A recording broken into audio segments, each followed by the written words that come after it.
या ट्विटचा अर्थ काय असणार? सकाळी उठल्यावरती आपण आपल्या प्रिय माणसाला जय महाराष्ट्र करतो आणि सांगतो की महाराष्ट्र आणि शिवसेना, शिवसेनेचे वाघ जिवंत आहेत. बरं, मला सवय.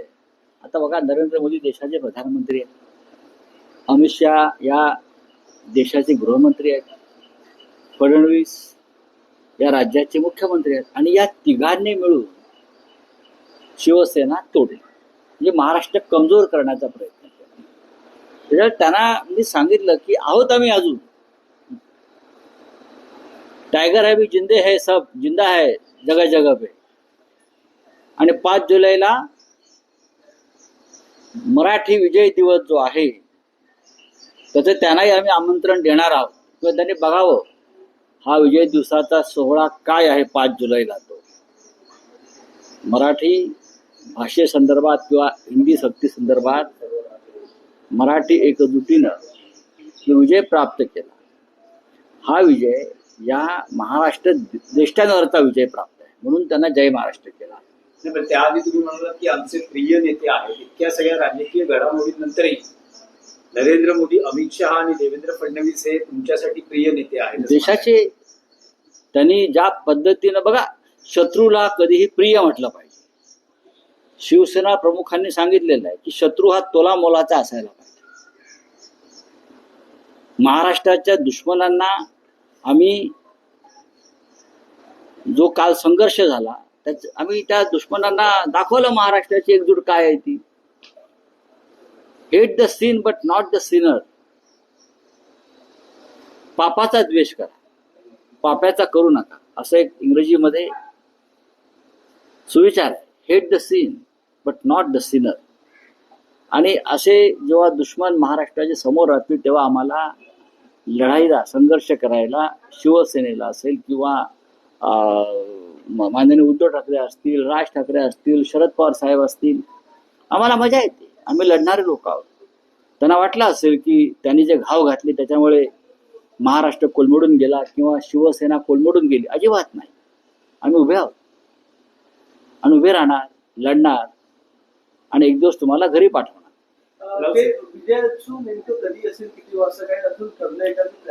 ठरलंय माझं. काल सन्माननीय मनसे प्रमुख राज ठाकरे यांच्याशी चर्चा झाली. माननीय उद्धव साहेब, शिवसेना पक्षप्रमुखांशी चर्चा झाली, आणि त्यानंतर असं ठरलं की वरळीला जे डोम सभागृह आहे मोठं, तिथे हा सोहळा करावा. पण त्याचबरोबर शिवसेनेनं आधी शिवतीर्थ मिळावं या कार्यक्रमासाठी.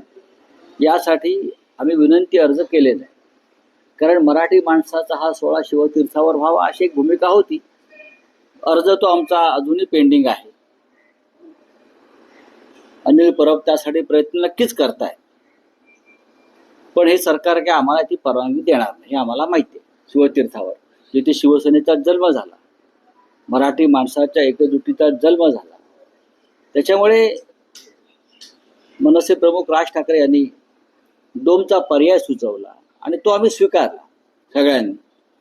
आता त्या संदर्भात काल आमची एक बैठकही झाली, आणि त्या बैठकीमध्ये साधारण कार्यक्रमाचं स्वरूप कसं असावं, काय असावं, किती माणसं येतील, हे सगळं आम्ही त्याच्यावरती चर्चा केली. पहिली चर्चा केली. 5 जुलैला साधारण 12 ते 12:30च्या दरम्यान हा कार्यक्रम सुरू होईल.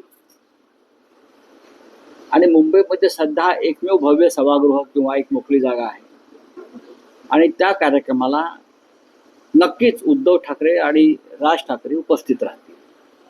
ठाकरे एकत्र येतील त्या कार्यक्रमाच्या व्यासपीठावर. त्याच्याविषयी आता दुमत असण्याचं आणि शंका असण्याचं कारण नाही.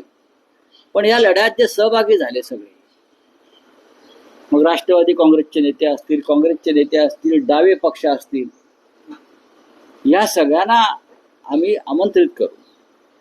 कारण आपण जेव्हा म्हणतो की मराठी एकजूट, महाराष्ट्राची एकजूट, ती एकजूट ही राजकीय मतभेद आणि राजकीय पक्षांच्या पलीकडली एकजूट आहे. आणि आम्हाला या दिल्लीला हेच दाखवायचं आहे. जेव्हा जेव्हा दिल्लीनं अघोरी कायद्यांच्या आधारे किंवा सत्तेच्या आधारे आमच्यावरती हल्ले केले, तेव्हा महाराष्ट्र हा अधिक ताकदीनं उसळून उभा राहिला. हेच आम्हाला नरेंद्र मोदी, अमित शहा आणि देवेंद्र फडणवीस यांना दाखवायचं आहे. म्हणून त्यांना आज मी जय महाराष्ट्र केला. नाही, पण राऊत साहेब, उद्धव ठाकरेंच्या युती संदर्भात काल राज ठाकरेंनी पत्रकार परिषदेमध्ये एक विधान केलं. ते म्हणतात युती आघाड्यांचा विचार निवडणुकांच्या वेळी करू, मराठी भाषिकांच्या या विजयाला कुठल्याही पक्षीय लेबल लावू नका, असं त्यांनी आवाहन केलेलं आहे. बरोबर बोलले आहेत ते. तर चुकीचं काय बोलले? हा विषय आधीपासूनच चर्चेमध्ये आहे की या मोर्चा असेल, विजय मेळावा असेल, याला पक्षीय लेबल लाव. हे जरी खरं असलं तरी या सोहळ्याचं आयोजन हे शिवसेना आणि मनसे एकत्र करते, हे तेवढंच खरं आहे ना. दुसरं तर कोणी करत नाहीये. या संदर्भातल्या बैठका दोन पक्षातच होत आहेत. या संदर्भात चर्चा श्री राज ठाकरे आणि श्री उद्धव ठाकरे यांच्याशीच होते. हे सुद्धा तुम्हाला दुर्लक्षित करता येणार नाही. बाकी आपण असे कितीही बोललो, काही केलं तरी शेवटी दोन पक्षांच्या माध्यमातून हे सगळं घडत आहे. नाही, पण देवेंद्र फडणवीस यावर म्हणत आहेत की दोन भावांना एकत्र येऊ नये त्यांनी, असा मी कुठला GR काढलेला नाही. त्यांनी एकत्र यावं, क्रिकेट खेळावं, टेनिस खेळावं, हा त्यांचा वैयक्तिक विषय. बघा, देवेंद्र फडणवीस यांनी GR काढल्यामुळे काही शिवसेनेची स्थापना झाली नाही, आणि देवेंद्र फडणवीस यांनी GR काढल्यामुळे मराठी माणसं एकत्र आली नाहीत. देवेंद्र फडणवीस यांनी GR काढला शिवसेना फोडण्याचा, तरी मराठी माणूस एकत्रच आहे. त्याच्यामुळे GRच्या गोष्टी तुम्ही आम्हाला सांगू नका. एक आपली स्क्रिप्ट जी आहे ती गहाळ पडलेली आहे किंवा ती ईडीकडे पडलेली आहे, कोणती स्क्रिप्ट आहे त्या संदर्भात आपण काय चर्चा करूया? हो, करेल ना. एक तर ठाकरे 2 या सिनेमाचं एक अर्ध स्क्रिप्ट ईडीवाले घेऊन गेले. जॉर्ज फर्नांडिस, त्यांना वाटलं खूप मोठं काहीतरी स्कॅन्डल आहे, ते घेऊन गेले. आता आम्ही अर्ज केलाय, आम्हाला परत द्या म्हणून, आम्हाला काम करायचं त्याच्यावरती. राऊतसाहेब, फडणवीस वारंवार असं म्हणत आहेत की डॉक्टर माशेलकर समितीचा जो अहवाल आहे हा उद्धव ठाकरे यांच्या नेतृत्वाखालील सरकार, म्हणजे ते मुख्यमंत्री असतानाच्या सरकारने स्वीकारला होता. काल त्यांनी असं विधान केलं आहे की उद्धव ठाकरेंचे उजवा हात समजले जाणारे उपनेता विजय कदम यांनी हा अहवाल लिहिला आणि तो मंत्रिमंडळाच्या बैठकीत मांडण्यात आला आणि तो स्वीकारण्यात आला. तो अहवाल समोर आणा ना लोकांसमोर. आम्ही वारंवार काय सांगतोय, तो जो अहवाल आहे तो स्वीकारला, त्याच्यावरती काय कार्यवाही केली, त्यानंतर तेव्हाच्या मुख्यमंत्र्यांनी कोणता GR काढला, हे समोर आणा. तो GR जसा देवेंद्र फडणवीस यांनी मुख्यमंत्री म्हणून एक GR काढला, हिंदी त्रिभाषा सूत्रानुसार तिसरी भाषा म्हणून सक्तीची, हा GR आहे ना. त्याच्या विरुद्ध आम्ही आंदोलन केलं. अशा प्रकारचा GR जर तेव्हाच्या मुख्यमंत्र्यांनी काढला असेल तर लपवतच कशाला? तुमच्या हातात सरकार आहे. बघा, हे खोटारडे लोक आहेत. हे खोटेपणातून सत्तेवर आले. ढोंग हे त्यांचं हत्यार आहे. ह्यांच्याकडे दुसरं खोटं बोलण्याशिवाय दुसरं कोणतंही साधन नाही. हे खोटं बोलत आहे.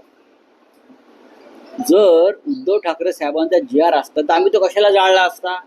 आम्ही तुमचा GR जाळतोय, तुम्ही आमचा GR जाळा ना.